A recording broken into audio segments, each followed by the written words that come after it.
আসসালামু আলাইকুম। সৌদি প্রবাসীরা, যেসব সৌদি প্রবাসীরা দেশে ছুটিতে যাওয়ার পরে তারা আসেন না, তারা ভাবেন যে আমি তো ছুটিতে আসছি, আমার আকামার মেয়াদ শেষ হয়ে গেছে, কি আমি ছুটিতে আসছি আর কখনই আসবো না। আবার 1-2 বছর পরে কি 3-4 মাস পরে আবার ভাবেন যে না, আবার সৌদি আরব যাই। আপনি কি অন্য কোনো কোম্পানিতে আসতে পারবেন কি না, এই বিষয় নিয়ে কিন্তু একটা বিশাল বড় সুখবর দিছে সৌদি যাওয়া।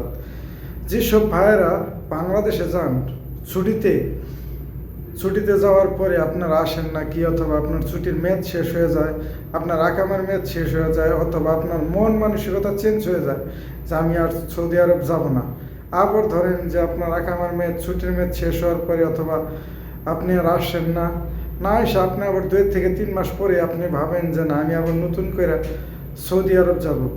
এখন থেকে যেসব প্রবাসী ভাইয়েরা সৌদি আরব থেকে দেশে যান ছুটিতে, যদি আপনি 6 মাস ওভার হয়ে যায়, তাহলে কিন্তু যদি আপনার 6 মাস ওভার হয়ে যায়, তাহলে আপনার পুরা ডাটা আপনার কোনো সৌদি আরব যাওয়া যাতে থাকবে না।